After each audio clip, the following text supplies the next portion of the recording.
Hey guys, I'm on the PTR. I'm testing all the new discipline changes, and I wasn't working today finally when they were doing testing, so I got to check out one of the newer raid encounters that's coming up in patch 5.2. So this encounter is called the Dark Animus encounter, I guess.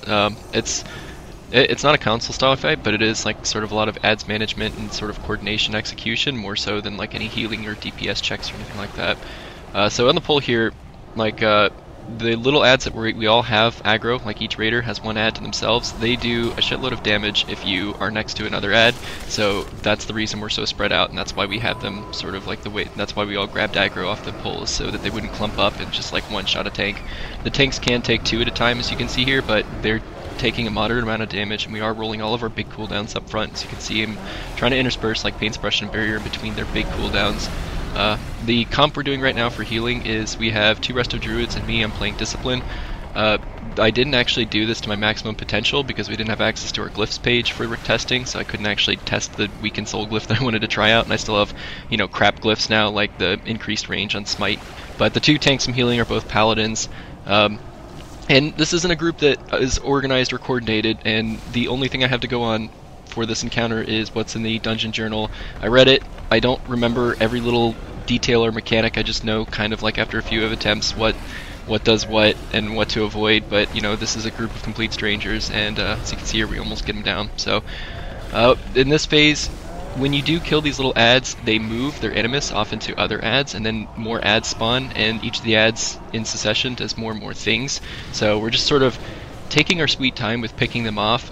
You know, the tanks have the two up the front that we just burned, but then we just sort of kill them one at a time, like one little ad at a time, and we try to manage killing those little ads, and if a tank can just hold on to it and there's a big ad up, we usually prioritize the other ads so we don't get overwhelmed, because if you have like a wave of ads coming, like a bunch of big ads, or, you know, interspersed with like small ones, and you're running and doing all this stuff, it just can spiral out of control really quickly.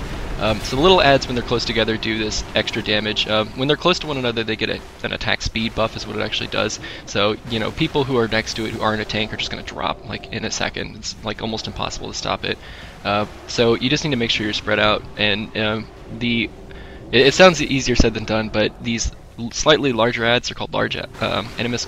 They actually do this. They're the ones that are pooping out those little red clouds, and the red clouds do a ton of damage as well, so you need to kite if you have a cloud tracking you, like it's focusing on you. You can see it says like focus on me, and then I get a little eyeball, like red eyeballs over my head, and I have to run around the room.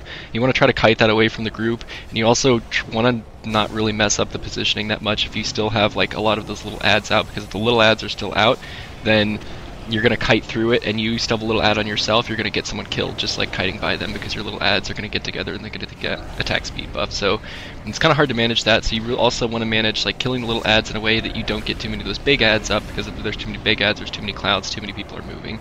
Alright, so these huge ads that are coming up, they put a debuff on the tank. This big strike is about to do. That strike does stack on a tank, and it does ramp up to more and more damage. In the testing, that we had that one tank just like single tank it the whole time and just kind of rolled his cooldowns, and we were able to get by without actually doing tank swaps, but I think that's what the intended mechanic is for. And then the other thing that I'm dealing, I told my other healers not to help me dispel with this, but there's a dispel game going on here. It's being caused by these biggest ads, and once it goes out, the longer it stays on someone, the more damage it's going to do, so you do want to get it off quick as possible. However, when you dispel it, it teleports the person to somewhere, and they shed damage proportional to their health, so you kind of want to make sure everyone's topped, and then you also want to make sure they're sort of padded up before you dispel, so that's why I'm the one dispelling, so I can get a shield on them, then dispel, so I can kind of like cheesing it with like discipline shields here instead of actually doing its intended, which I think is to, you know, sort of just like dispel and recover and just make sure everyone's topped, but, you know, well, it's all this is subject to change because it's a PTR, so you know they might change how much damage this does or like how it works or all that. There's a couple different ways. Like as you can see here, we're single targeting each ad down. We're really taking our sweet time doing the fight. But there was a message that went out while we were testing this that said that, you know, in the actual live encounter, you won't be able to AoE down the ads. So I guess there are some clever people out there who are just like running around the room and just like AoEing everything down. So you know, when the actual encounter comes, you are probably going to have assignments. Just taking it now.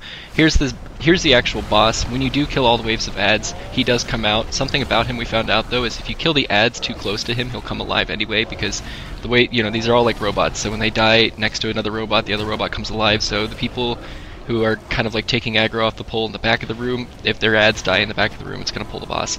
So when the boss does come out though, he has a few abilities that like obviously are catching us off guard, because like this is strangers. I've never done this encounter. I'm just like doing this for the first time too.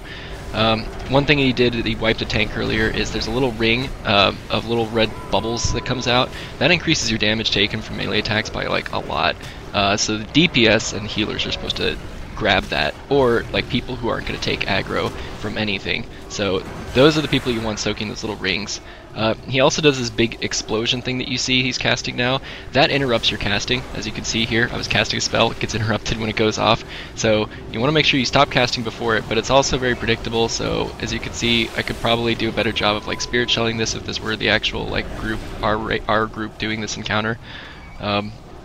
But you know, as you can see, even with no padding, we didn't like die right away. Like it kind of took us down, but it didn't like put us out. And then in this last phase, we weren't killing anything, but the ads were continuing to spawn. So there is going to be ads in this last phase, and you're still going to have to deal with the ads in the way that you would sort of deal with them in the first phase. And that's kind of what wiped us here, is that we just got overwhelmed with these ads that we didn't know were going to spawn.